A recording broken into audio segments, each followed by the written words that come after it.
हर हर महादेव। कैसे हैं आप लोग? उम्मीद करती हूँ आप लोग स्वस्थ होंगे। आज मैं श्रद्धा संगम चैनल के माध्यम से आप लोगों को भगवान शंकर जी का भजन सुनाने जा रही हूँ। अच्छा लगे तो लाइक और कमेंट ज़रूर करिएगा।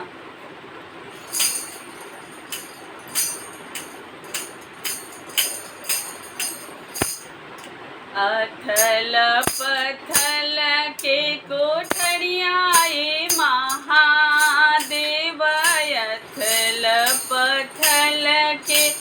कोठरिया ए महादेव, चांदन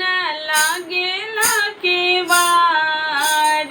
कुंज भवन में,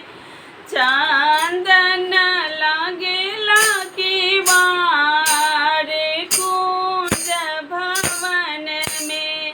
ताही कोहबर सूतले सवर महादेव, ताही कोठरी सूतले सवर महादेव, जवर गौरा दे साथ कुंज भवन में, जवर गौरा दे साथ कुंज भवन में, बेनिया डोलावइत हथवा मुचुकले,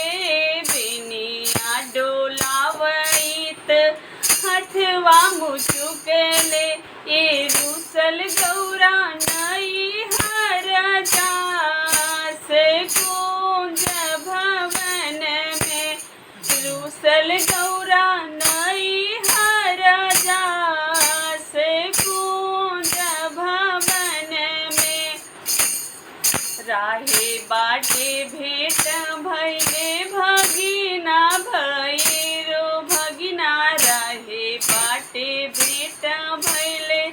भगिना भैरो भगिना, काहे मामी रूसल जास कुंज भवन में,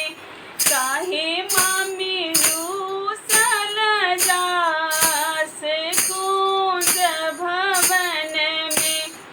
अथल पथल के कोठरिया ए महादेव, अथल पथल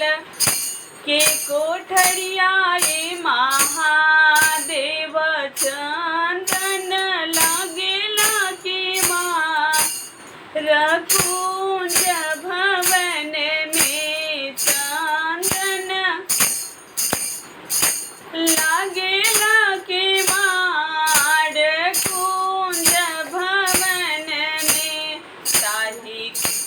ताही कोठरी सूतले सवर महादेव, ताही कोठरी सूतले सवर महादेव, जवर गौरा दे साथ कुंज भवन में, जवर गौरा दे साथ कुंज भवन में, बेनिया डोलावइत हथवा मुचुकले, बेनिया डोलावइत हथवा मुचुकले, ये रूसल गौरा नई हर दास कुंज भवन में, रूसल गौरा नई हर दास कुंज भवन में, लाज के बतिया भगिना कहलो न जाला, लाज के बतिया भगिना कहलो न जाला,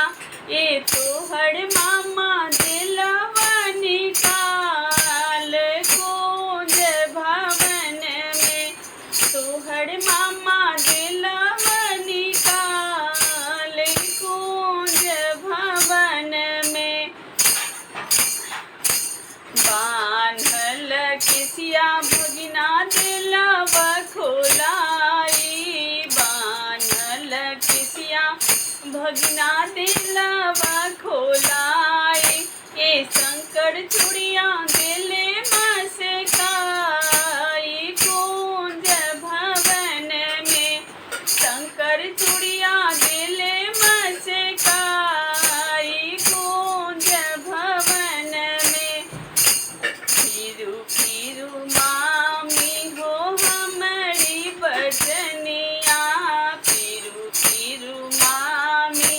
हो हमारी बचनिया, होई जई है कुलावा के हान, कुंज भवन में होई जई है कुलावा के हान, कुंज भवन में। खोलल किसिया मामी देबव बनाई, खोलल किसिया मामी